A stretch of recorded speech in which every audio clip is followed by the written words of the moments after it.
श्रोता बंधु ओडिया धारा चैनल रे आपण मानक स्वागत जनाऊँगी। आज आम एठारे उपन्यास बधू निरूपमा शुणा। यह आगु आम 10टी भाग शुणी सारीचे। आज आम एक नुआ भागटी शुणा। शाशु घरे कांदिबार परिस्थिति आसी अनेक समय पहुँची जाए, किंतु मन भरी कांदिबाई अवसर किंबा समय मिले नहीं।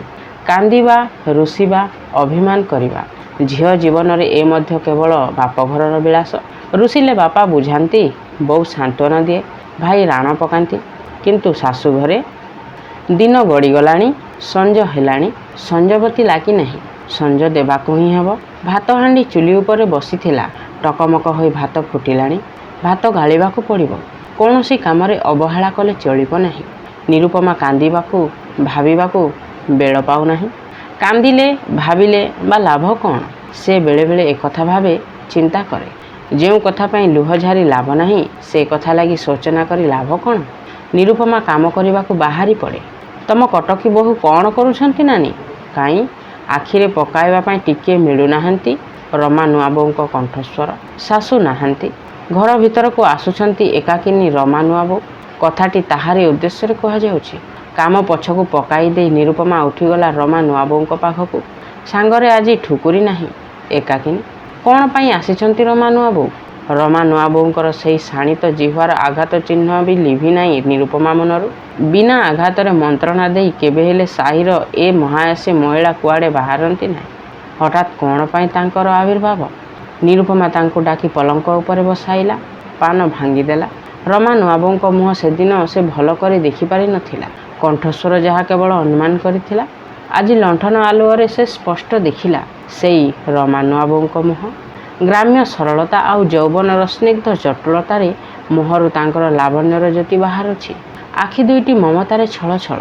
अथच अन्यर घर भांगिबाई एही नारी जनक एते तीक्ष्ण, एते अभिसंधिमूलक कथा कहि पारती? नानी कहांती कि बहु? रमा नुआबो प्रश्न कले। बारीपटे अछंती, डाकिदेवी? निरूपमा निम्न कंठरे प्रश्न कले। थाउ थाउ, आसबे नहीं कि? बसम गप करिबा। रमा नुआबो निरूपमार हाथ धरी बसाई देले। तेणे जाल जली आसबणी चुली मुह पाखकू। गप कले डाली लागिजिब। रमा नुआबों को टिकिए अपेक्षा करने को कही चुली मुंडक उठी आसला निरूपमा। आसला बेले भाबुथिला, खाली गप करने को कौन रमा नुआबो आसिछंती? चुली जाली दे पुणी रमा नुआबों पाखक फेरी आसला निरूपमा। तार अनुपस्थिति रे घर भितर अनेक गुड़ाए जिनिस घांटी सारे रमा नुआबो। सजड़ा जिनिस को अकारण घांटी खेलई देले निरूपमा विरक्तिर चरम सीमार पहुँची जाए। अपरिच्छन्नता, विशृंखला तार रुचि विरोधी, किंतु रमा नुआबों को से किछि कहि पारिला नहीं। निरूपमा को देखी रमा नुआबो मुह टेकी चाहिए। तमे कौन निज हाथ में रोषई करुछ नुआबो? रमा नुआबों कंठरे सहानुभूतिर स्वर। प्रश्नटी प्रथमे शुणी सुधा बुझीपारा नहीं निरूपमा। आउ थे पचारा, कौन कहले? एई रोषई। चुली जालिबाकू गल जे भाविली, तमे निजे ही रोषई करुछ? रमा नुआबो निज वक्तव्य को सामान्य स्पष्ट करदेले। करुछि तो, मु रोषई करिब नाही तो आउ कि करिब? आगरू तो पूजारी नथिले, आउ मु आसिला परे कौन घरे पूजारी रहंती? निरूपमा अल्प बुझीपारि नथिबा भली मुह भंगी करदेला। रमा नुआबों कुंचित भ्रूलतार विस्मयर अरुण सृष्टि हैला। से कहिले, कौन कहिल? पूजारी कौन रखिबा भली अवस्था तुमर नुहे? आचार्य परिवार बुनियादी नाम डाक। रमा नुआबों को बाकी कथा संपूर्ण करने को देला नहीं निरूपमा।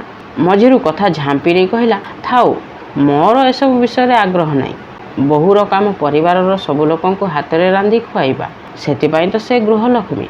आउ आपण तो निजे अनुभव करुथिबे, हाथ में रांधि परिवार लोक खुआई संतुष्ट करिपारिले मनरे जो संतोष आसे, से संतोष अन्य केउथरे मिले नहीं। निरूपमार कथा शुणी रमा नुआबों आखि कोणरे विस्मयर विद्युत पुणी थरे नृत्य करि उठिला।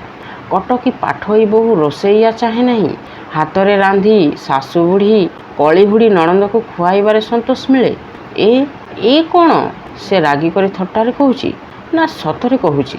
शाढ़ी कानी रे आखि को थरे भल करी पोछि नहीं पुणी रमा नुआबो निरूपमा मुह को चाहिए। निरूपमा तांको मुह को चाहि अल्प अल्प हसुची। से मुहरे छपिला रागर चिन्ह नहीं, परिहासर सूचना नहीं। पाठोई झीटार मन कथा कौन सतरे से बुझीपारि नाहांती कि? सन्देहरे थरे निरूपमार मुह को चाहि ढोक गिलिले रमा नुआबो। तापरे कथार गति बदलाई दे कहले, मला पूजारी जहाँ घरे नाहांती, ତାଙ୍କ ଘରେ କ'ଣ ବୋହୂ ଗୋଡ଼ରୁ ଅଳତା ନ ଲିଭୁଣୁ ରୋଷେଇ ଘରେ ନିଆଁ ଧାସରେ ବସିବାକୁ ଶାଶୁ ଶ୍ୱଶୁର ପଠାଇ ଦେଇଛନ୍ତି? ଆମେ କ'ଣ ବୋହୂ ହୋଇନଥିଲୁ କି? ମୋ ଶାଶୁ ତ ମୋତେ 6 ମାସ ହାଣ୍ଡିକି ଚଟୁ କିଛି ଧରେଇ ଦେଇ ନଥିଲେ। ଏଥର ନିରୁପମା ଚମକି ଉଠିବାର କଥା।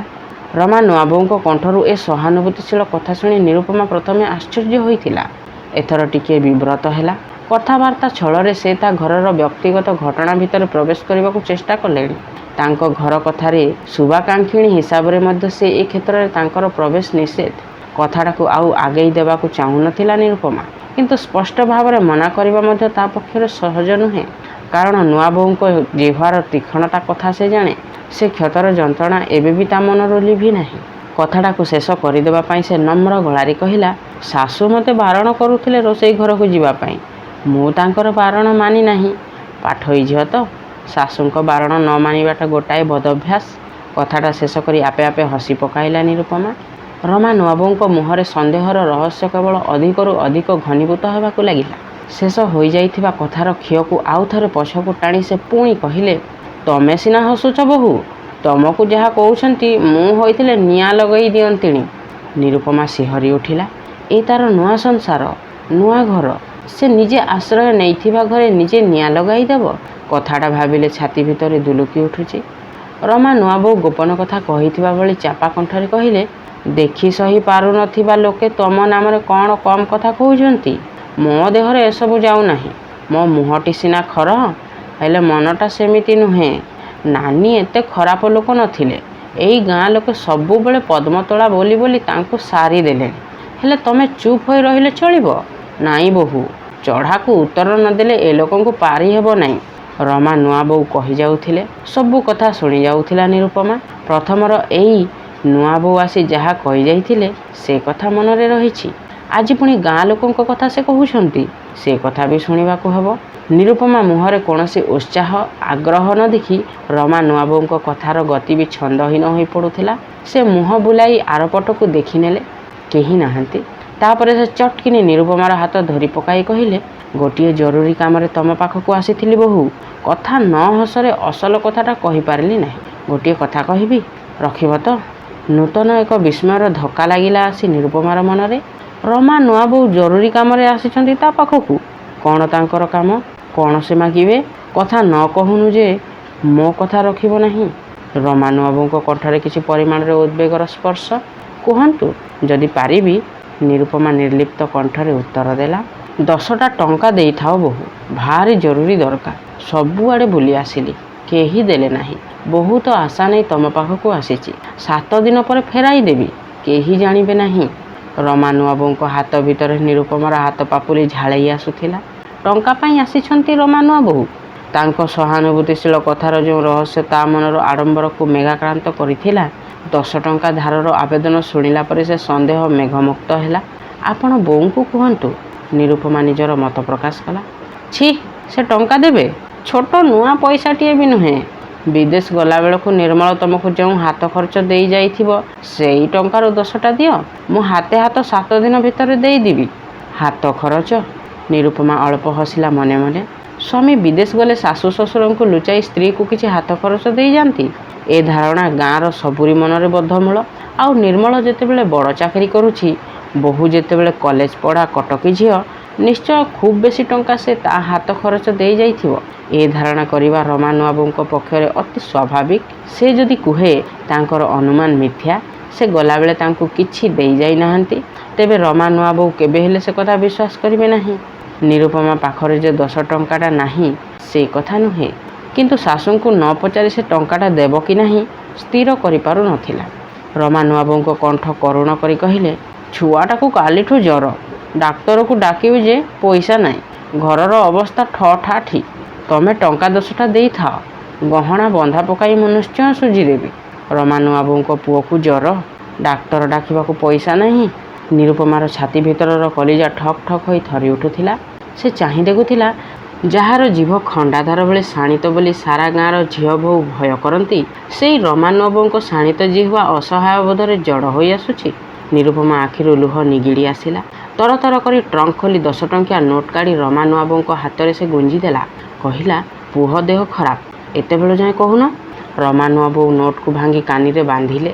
ଉଠିଲା ବେଳକୁ କହିଲେ, ସୁନା ଭଉଣୀଟି ପରା, ନାନୀଙ୍କୁ ଏକଥା କହିବ ନାହିଁ। 7 ଦିନ ଭିତରେ ମୁଁ ଟଙ୍କା ଫେରାଇ ଦେଇଯିବି। ଚୁଲି ଜଳି ଆସିଲାଣି, ଡାଲି ଘୋରିବା ବେଳ ହୋଇଗଲାଣି। ନୂଆ ବୋଉ ଏତେବେଳ ଯାଏଁ କୁଆଡ଼େ ଗଲେ? କଥାଟା ମନେ ପକାଇ ଓଷି ଘର ଆଡ଼କୁ ଆସୁଥିଲା। ନିରୁପମା 10 ଟଙ୍କିଆ ନୋଟ୍ଟା କାଢ଼ି ରମାବୋଉଙ୍କୁ ଦେଉଥିବାର ଦୃଶ୍ୟ ସେ ଦେଖିଲା। ନାନୀଙ୍କୁ କହିବ ନାହିଁ ବୋଲି ରମା ନୂଆ ବୋଉ କହିଲା ବେଳେ ଓଷିର କାନ ଦୁଇଟା ଉଦ୍ଗିବ୍ର ହୋଇ ଉଠିଲା। ଚୁଲି ଜଳି ଆସିବା କଥା ସେ ଭୁଲିଗଲା। ଡାଲି ଘୋରିବା କଥା ସେ ପାସୋରି ପକାଇଲା। ତା ଆଖି ଡୋଳା ଉତ୍ତେଜନାରେ କେବଳ ସମ୍ପ୍ରସାରିତ ହୋଇ ଉଠିବାରୁ ସେ ଫେରିଗଲା। 10 ଟଙ୍କାଟା ନେଇ ଫେରିଲେ ମଧ୍ୟ ରମା ନୂଆ ବୋହୂ। ହେମାଙ୍ଗିନୀ ଆଖିରେ ତନ୍ଦ୍ରାର ପ୍ରଲେପ ପ୍ରଗାଢ଼ ହୋଇ ଆସୁଥିଲା। ମାଡ଼ି ମାଡ଼ି ହୋଇ ପଡ଼ୁଥିଲା ଆଖିପତା। ମୁହଁ ଉପରକୁ ଚାଦରଟା ଟାଣି ନେଇ ସେ ଶୋଇବାକୁ ଚେଷ୍ଟା କଲେ। ଠିକ୍ ସେତିକିବେଳେ ଝିଆରୀ ଓଷିର ହାତଟା ଆସି ପଡ଼ିଲା ତାଙ୍କ ବେକ ଉପରେ। ହେମାଙ୍ଗିନୀ ଓଷିର ହାତଟାକୁ ବେକରୁ କାଢ଼ି ଦେବାକୁ ଚେଷ୍ଟା କଲେ, କିନ୍ତୁ ଓଷିର ହାତଟା ତାଙ୍କ ହାତକୁ ଚାପି ଧରିଲା। ଝିଅଟା ତାହେଲେ ଏତେବେଳ ଯାଏଁ ଶୋଇନାହିଁ? ହେମାଙ୍ଗିନୀ ପ୍ରଶ୍ନ କଲେ। ଶୋଇନୁ କିଲୋ ଓଷି, ରାତି ଏତେ ହେଲାଣି? ନିଦ ମଳମଳ କଣ୍ଠରେ ଓଷି ଉତ୍ତର ଦେଲା, ନିଦ ମୋଟେ ହେଉନି ନାନୀ। ଓଷିକୁ କଳାଗ୍ରତ କଲେ ହେମାଙ୍ଗିନୀ। ଆହା, ବିଚାରୀ ହତଭାଗିନୀ ଝିଅଟା। ମା କୋଳ ଛାଡ଼ି ତାଙ୍କ ପାଖକୁ ଆସିଛି। କେତେବେଳେ ହେଲେ ସେ ଟିକିଏ ତାକୁ ଆଦର କରିନାହାନ୍ତି, ଗେହ୍ଲା ବି କରିନାହାନ୍ତି। ଘର କାମରେ ସବୁବେଳେ ବ୍ୟସ୍ତ। ଆଦର ସୋହାଗ କୁଆଡ଼େ ପାସୋରି ଗଲାଣି। ଆଜି ସେଥିପାଇଁ ସେ ଓଷିକୁ ଏକବାର କୋଳକୁ ଆଉଜାଇ ଆଣିଲେ। ପଚାରିଲେ, ବୋଉ କଥା ମନେ ପଡ଼ୁଛି କି ଓଷି? ନା, ଏଇ ନୂଆ ବୋଉଙ୍କ କଥା। କଥାଟା ଶେଷ ନ କରି ଢୋକି ନେଲା ଓଷି। କହିବ କହିବ ବୋଲି ଅନେକ ବେଳୁ ଭାବୁଛି, କିନ୍ତୁ ଭରସି କରି କିଛି କହିପାରୁନାହିଁ। ନୂଆ ବୋହୂ? ନୂଆ ବୋଉର ପୁଣି କ'ଣ ହୋଇଛି? କଥାଟା କିଛି ଅନୁମାନ କରି ନ ପାରି ହେମାଙ୍ଗିନୀ ମୁହଁ ଟେକି ଚାହିଁଲେ। ଅନ୍ଧାରରେ ନାନୀର ମୁହଁକୁ ଦେଖିପାରୁ ନଥିଲେ ବି କଣ୍ଠ ସ୍ୱରରୁ ଭରସା ପାଇଲା ଓଷି। କହିଲା, ରମା ନୂଆ ବୋଉଙ୍କୁ ନୂଆ ବୋଉ ଆମର ଟଙ୍କା ଲଗାଣ ଦେଉଥିଲେ ଯେ, ସେଇ କଥା କହିବି ବୋଲି। କଥାଟା ତଥାପି ଅକୁହା ରଖିଲା ଓଷି। କିନ୍ତୁ ହେମାଙ୍ଗିନୀଙ୍କ କାନରେ କଥାଟା ତୀକ୍ଷ୍ଣ ତୀର ଭଳି ବିଦ୍ଧ ହୋଇଯାଉଥିଲା। ନିଜ ମନକୁ ମନ ସେ କହି ଉଠିଲେ, ନୂଆ ବୋଉ ଟଙ୍କା ଲଗାଣ ଲଗାଉଛି? କେତେ ଟଙ୍କା? କାଇଁ, ମୁଁ ଜାଣିନାହିଁ ତ। କେମିତି ଜାଣିବୁ? ସେ ଲୁଚେଇ ଲୁଚେଇ ଟଙ୍କା ଦେଉଥିଲେ। ମୋ ଆଖିରେ ପଡ଼ିଗଲା। 100 କେତେ ଟଙ୍କା ହେବ। ମୋ ଦେହ ସହିଲା ନାହିଁ। ତତେ କହିଥିଲି, ଠାକୁରଙ୍କ ରାଣ, ନୂଆ ବୋଉଙ୍କୁ ମୋ ନାଁ କହିବୁ ନାହିଁ। ଓଷି କଥାଟା କହିଦେଇ ଦମ୍ ନେଲା। 100 ଟଙ୍କା? ହେମାଙ୍ଗିନୀ ଚମକି ଉଠିଲେ। ଯେଉଁ ବୋହୂକୁ ସେ ଆପଣାର ଭାବିଥିଲେ, ସେ ଭିତରେ ଭିତରେ ଚେର କାଟୁଛି। ଏ ଘରକୁ ବୋହୂ ହୋଇ ଆସିବାର ମାସ କେତେଟା ହୋଇନାହିଁ, ପାଦରୁ ଲିଭି ନାହିଁ ଅଳତାର ଦାଗ। ଟଙ୍କା ଦେଣେ ନେଣେ କରି ସେ ପୁଣି ମହାଜନୀ କାରବାର ଆରମ୍ଭ କଲାଣି। ଘରର ମୁରବୀ ଲୋକଙ୍କୁ ସେଥିପାଇଁ ପଦେ ହେଲେ ବି ତୁଣ୍ଡରେ ପଚାରି ନାହିଁ। କ୍ରୋଧରେ ନୁହେଁ, ଏକ ଆହତ ଅଭିମାନରେ ହେମାଙ୍ଗିନୀଙ୍କ ମନଟା ଭାରାକ୍ରାନ୍ତ ହୋଇ ଉଠିଲା। ସ୍ୱାମୀ ଗଲାଦିନୁ ଛାତିକୁ ପଥର କରି ସେ ଏ ଘରର ଗୁରୁଭାର ବହନ କରି ଆସୁଛନ୍ତି। କେତେ ଦୁଃଖ କଷ୍ଟ ତାଙ୍କର ଦେହସୁଆ ହୋଇଯାଇନି ସତେ? ତଥାପି ସେ ଦୁଃଖ କଷ୍ଟକୁ ଚନ୍ଦନ ଭଳି ଦେହରେ ବୋଳି ହୋଇ ସେ ବଞ୍ଚି ରହିଛନ୍ତି। କାହିଁକି? କାହା ପାଇଁ? ଏ ପ୍ରଶ୍ନଗୁଡ଼ିକ ହେମାଙ୍ଗିନୀଙ୍କ ମନକୁ ଯେତିକି ଆନ୍ଦୋଳିତ କରୁଥିଲା, ସେତିକି ସୀମାହୀନ ଯନ୍ତ୍ରଣାରେ ସେ ଛଟପଟ ହେଉଥିଲେ। ଜୀବନର ଏତେ ଯନ୍ତ୍ରଣା ଭିତରେ ଗୋଟିଏ ଆଶାର ଦୀପ ତାଙ୍କ ମନରେ ଅନ୍ଧାରର ଗିରିଗୁହାରେ ଦିଗ୍ ଦିଗ୍ ହୋଇ ଜଳୁଥିଲା। ପୁଅ ତାଙ୍କର ମଣିଷ ହେବ, ବାହା ହେବ, ବୋହୂ ଆସିବ। ଶୂନ୍ୟ ଘର ପୁଣି ତାଙ୍କର ପୂର୍ଣ୍ଣ ହୋଇ ଉଠିବ। ସ୍ୱାମୀର ଦୁଃଖ ସେ ଭୁଲିବେ, କନ୍ୟାର ବିୟୋଗ ବ୍ୟଥା ବିସ୍ମୃତ ହେବ। କିନ୍ତୁ ଏ କ'ଣ ହେଲା? ବୋହୂ ନୁହେଁ, ବିପଦ ଆସିଲା ତାଙ୍କ ଘରକୁ। କୋଳର ପୁଅ ଆଉ ପର ହୋଇଯିବା କେତେ ଦୂର? ହେମାଙ୍ଗିନୀ କର ଲେଉଟାଇ ଆରପଟକୁ ମୁହଁ କଲେ। ତାଙ୍କର ଭାବନାର ସ୍ତର ବି ମନ ଭିତରେ କର ଲେଉଟାଇଲା। ହଜିଯାଇଥିବା ଆଶା, ମରିଯାଇଥିବା ବିଶ୍ୱାସକୁ ସେ ପୁଣି ଖୋଜି ଖୋଜି ମନ ଭିତରେ ଗଣ୍ଠି ପକାଇଲେ। ମଣିଷ ବଞ୍ଚିଥିବା ଯାଏଁ ଆଶା ଥାଏ। ଆଶା ତୁଟିଗଲେ ଜୀଁ କରି ବି ମଣିଷ ମରିଯାଏ। ଆଶା ବୈତରଣୀ ନଈ। ଆଶା ବୈତରଣୀ ଧାର କେବେ ହେଲେ ଶୁଖିଲା ପଡ଼େ ନାହିଁ। ଜୀବନର ବହୁ ଦୁଃଖ କଷ୍ଟ ଭିତରୁ ହେମାଙ୍ଗିନୀ କେବଳ ଭାଙ୍ଗି ପଡ଼ିବା ଶିଖିନାହାନ୍ତି, ବଞ୍ଚିବାର ଦାବି କିପରି ଜବରଦସ୍ତ ହାସଲ କରିହୁଏ, ସେ କଥା ମଧ୍ୟ ସେ ଭଲ କରି ଜାଣିଛନ୍ତି। ସେ ନିଜେ ବୋହୂ ହୋଇ ଆସିବା ଆଗରୁ ମନ ଭିତରେ ଯେଉଁ ଭାବନା ସବୁ ବସା ବାନ୍ଧିଥିଲା, ବୋହୂ ହେବାର ବର୍ଷ କେତେଟା ପରେ ସେ କଳ୍ପନାର ଜୁଆରରେ ଆସ୍ତେ ଆସ୍ତେ ଭଟ୍ଟା ପଡ଼ିବାକୁ ଆରମ୍ଭ କଲା। ସ୍ୱାମୀ ତାଙ୍କର ଜଣେ ନିରୀହ ଶାନ୍ତ ଲୋକ ହୋଇଥିବେ ବୋଲି ତାଙ୍କର ଧାରଣା ଥିଲା। କିନ୍ତୁ ଦିନ କେତୋଟି ପରେ ବୁଝିଗଲେ, କ୍ରୋଧୀ ପୁରୁଷ ଭାବରେ ସ୍ୱାମୀଙ୍କର ତାଙ୍କର ଗ୍ରାମରେ କେହି ପ୍ରତିଦ୍ୱନ୍ଦ୍ୱୀ ନାହାନ୍ତି। ତାଙ୍କର ଶୁଭ୍ର ପ୍ରଶସ୍ତ ଲଲାଟ ଓ ବଳିଷ୍ଠ ଦେହ ଭଳି ମନଟା ମଧ୍ୟ ଭାରି କଠିନ। ଟିକିଏ ଅନ୍ୟାୟ ଦେଖିଲେ କ୍ରୋଧରେ ସେ ଦୁର୍ବାସା ହୋଇ ଉଠନ୍ତି। ହେମାଙ୍ଗିନୀଙ୍କର ଟିକିଏ କୌଣସି କଥାରେ ତ୍ରୁଟି ଦେଖିଲେ ମଧ୍ୟ ତାଙ୍କର ରାଗର ସୀମା ରହେ ନାହିଁ। ଶୋଇବାକୁ ଆସିଲା ବେଳେ ହେମାଙ୍ଗିନୀଙ୍କ ପିଣ୍ଡରେ ପ୍ରାଣ ନଥାଏ। ସ୍ୱାମୀ ରାଗରେ କେତେବେଳେ କ'ଣ କହି ବସିବେ, ସେହି ଭୟରେ ଛାତି ଭିତରଟା ଅହରହ ଥରୁଥାଏ। କିନ୍ତୁ ସେ ଭୟ ବେଶୀ ଦିନ ରହିଲା ନାହିଁ। ସେହି କ୍ରୋଧୀ ଦୁର୍ବାସାଙ୍କ ପଥର ପ୍ରାଣ ତଳେ ଯେଉଁ ଉଚ୍ଛଳ ସ୍ନେହର ସ୍ରୋତାସ୍ୱିନୀ ପ୍ରବାହିତ ହେଉଥିଲା, ତାହା ଆବିଷ୍କାର କରିବାକୁ ହେମାଙ୍ଗିନୀକୁ ମାସ ବର୍ଷ ଅପେକ୍ଷା କରିବାକୁ ପଡ଼ିନଥିଲା। ଆଗେ ସେ ସ୍ୱାମୀଙ୍କ କ୍ରୋଧାଦୀପ୍ତ ମୁହଁ ଦେଖି ଭୟରେ ଥରି ଉଠୁଥିଲେ। ତାପରେ ସେ ସେହି ରାଗରକ୍ତିମ ମୁହଁ ଦେଖି ଓଠ ଚାପି ଚାପି ହସିବାକୁ ଆରମ୍ଭ କଲେ। ଯେଉଁ କ୍ରୋଧ ଦିନେ ତାଙ୍କର ମନେ ହେଉଥିଲା ଏକ ରୁକ୍ଷ ଲୋକର ଭାବ ପ୍ରକାଶ ଭଳି, ଦିନେ ପୁଣି ତାହା ତାଙ୍କର ମନେ ହେଲା ସ୍ପର୍ଦ୍ଧିତ ପୌରୁଷ ଭରି। କେବଳ ଧୈର୍ଯ୍ୟ, ଅପେକ୍ଷା କରିବାର ସହନଶୀଳତା ଯୋଗୁଁ ବିଷ ଅମୃତରେ ପରିଣତ ହୋଇଗଲା। ଆଉ ନୂପୁରର ଆତ୍ମହତ୍ୟା ପରେ, ଓଃ ସେ କି ଅସହ୍ୟ ଯନ୍ତ୍ରଣା! ଏମିତି କେତେ ରାତି ତାଙ୍କ ଆଖି କଷା ପଡ଼ିନାହିଁ, ଆଖିପତା ଯୋଡ଼ି ହୋଇନାହିଁ।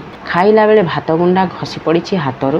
ଅନେକ ଥର ସେ ଭାବିଛନ୍ତି ନିଜେ ଆତ୍ମହତ୍ୟା କରି ଏ ଯନ୍ତ୍ରଣାରୁ ମୁକ୍ତି ପାଇଯିବେ। କିନ୍ତୁ କ'ଣ ହେଲା? ବର୍ଷ କେତେଟା ପରେ ଅସହନୀ କାଳ ତାଙ୍କ ମନରୁ ସେ ବେଦନାର ଚିହ୍ନକୁ ପୋଛି ଲିଭେଇ ଦେଲା। ସେ ପୁଣି ସହଜ ସ୍ୱାଭାବିକ ହୋଇ ଉଠିଲେ। ସେଦିନ ସେ ଦୁଃଖରେ ଅସ୍ଥିର ହୋଇ ସେ ଯଦି ଆତ୍ମହତ୍ୟା କରିଦେଇଥାନ୍ତେ, ତେବେ ସ୍ୱାମୀଙ୍କ ଦେହତ୍ୟାଗ ପରେ କିଏ ବୁଝିଥାନ୍ତା ନିର୍ମଳର କଥା? ହେମାଙ୍ଗିନୀ ନିଜ ଅବୁଝା ମନକୁ ନିଜେ ବୁଝାଇଲେ। ସ୍ୱାମୀଙ୍କ ଦେହତ୍ୟାଗ ପରେ ବି ତାଙ୍କୁ ବିପଦ ମୁହଁକୁ ଠେଲି ଦେବା ପାଇଁ ଅଳ୍ପ ଉଦ୍ୟମ ହୋଇନାହିଁ। ତାଙ୍କ ଜମିବାଡ଼ି ହସ୍ତାନ୍ତରିତ କରିନେବାକୁ ଅନେକ ଲୋକ ଅନେକ ଚଞ୍ଚକ କରିଛନ୍ତି। ନିର୍ମଳକୁ ପାଠ ବେଶୀ ନ ପଢ଼ାଇବା ପାଇଁ ବହୁ ଶୁଭାକାଙ୍କ୍ଷୀ ବହୁ ପରାମର୍ଶ ଦେଇଛନ୍ତି। କିନ୍ତୁ ସେ ନିଜେ ଅଟଳ ରହିଛନ୍ତି ନିଜ ପଣ ରକ୍ଷା କରିବାରେ।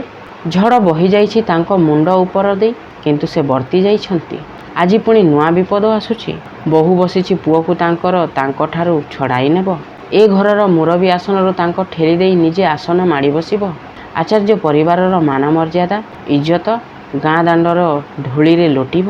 ଏ କଥା କେବେ ଘଟିବାକୁ ଦେବେ ନାହିଁ ହେମାଙ୍ଗିନୀ। ଭୟରେ ଭାଙ୍ଗି ପଡ଼ିବେ ନାହିଁ। ଧୈର୍ଯ୍ୟ, ସହନଶୀଳତା ନେଇ ତାଙ୍କୁ ପୁଣି ଦମ୍ଭ କରି ଠିଆ ହେବାକୁ ପଡ଼ିବ। ଦରକାର ହେଲେ ତାଙ୍କ ପାଦରେ ବିଦ୍ଧ ହୋଇଥିବା କଣ୍ଟାକୁ କଣ୍ଟା ଦେଇ କାଢ଼ି ବାହାର କରିଦେବେ। କିନ୍ତୁ ଅନ୍ୟାୟ, ଅନାଚାର ପାଖରେ ମୁଣ୍ଡ ନୁଆଁଇବେ ନାହିଁ। ହେମାଙ୍ଗିନୀଙ୍କ ମନରେ ନୂତନ ଶପଥର କଠୋରତା ରୂପ ପରିଗ୍ରହ ହେଲା।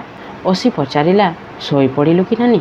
ହେମାଙ୍ଗିନୀ ଉତ୍ତର ଦେଲେ, ନାଇଁ ଲୋ ମା, ଏ ଆଖିକି କ'ଣ ଏତେ ସହଜରେ ନିଦ ଆସିବ? ନିଦ କରେ ନିଦରେ ଶୋଇଯିବା ଏ ପୋଡ଼ା କପାଳରେ ନାହିଁ।